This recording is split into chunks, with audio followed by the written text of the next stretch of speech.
Salut à toi, j'espère que tu vas bien. Pour cette 6e journée de challenge, j'aimerais te raconter une histoire issue des théories d'un certain philosophe, Blaise Pascal, qui a beaucoup écrit sur la volonté humaine.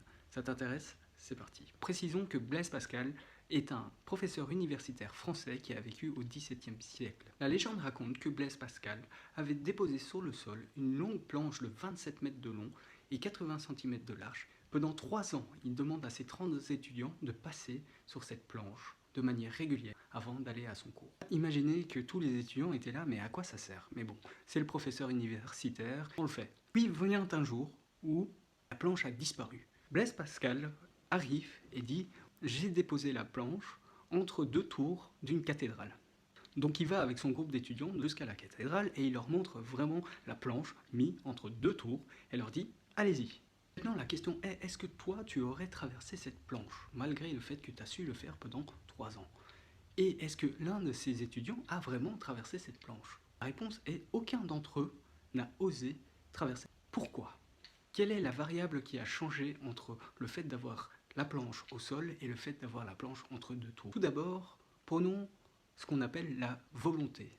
Quand il y a une volonté, on finit par faire l'achat. La motivation, c'est la volonté. Pourtant, la volonté de traverser cette planche était là, et aujourd'hui, elle l'est toujours. Si ça tenait que à la volonté, on passerait cette planche tout comme on la passe quand elle est au sol ou entre 2 buildings. Elle est assez large, elle est longue, on l'a déjà fait, elle est stable.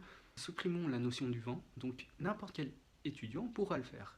Alors pourquoi il ne le fait pas? C'est là que Pascal introduit la notion de l'imagination, l'imaginaire, ou la possibilité de se visualiser un autre scénario. Autrement dit, le fait que la planche soit mise entre 2 tours fait que les étudiants commencent à s'imaginer la possibilité, donc le risque, de tomber. Et indirectement, ça les empêche de traverser cette planche qui est pourtant simple, sécurisée, sans vent, qu'ils ont déjà fait. Le simple fait de pouvoir s'imaginer un risque fait qu'ils ne passent plus à l'action.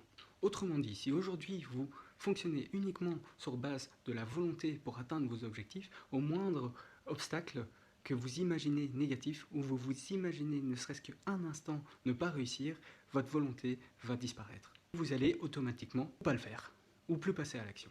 Ce qui est intéressant quand on écoute la théorie de Pascal et aussi quand on commence à s'intéresser aux gens qui réussissent, c'est qu'ils ont une vision assez claire du chemin ou de la personne qu'ils veulent devenir dans la finalité. Ce qui va leur permettre à chaque obstacle de se dire « Ok, ce n'est pas grave, je suis dans le processus, j'y vais ». Et c'est cette mentalité-là qui commence à être intéressante, car la pensée positive et le fait de toujours essayer de voir les choses qui vont plus que les choses qui ne vont pas, vont vous permettre de combattre cette visualisation négative. Essayez de vous focaliser sur la personne que vous voulez devenir et sur le fait que cette personne, vous êtes en train de le devenir, et reprenez cette vision que vous avez au long terme, reprenez-la au présent et ça va vous aider à toujours avoir une volonté de passer à l'action. J'espère que cette vidéo t'a inspiré, n'hésite pas à laisser un petit like ou un petit commentaire et à demain pour le dernier exercice de ce challenge.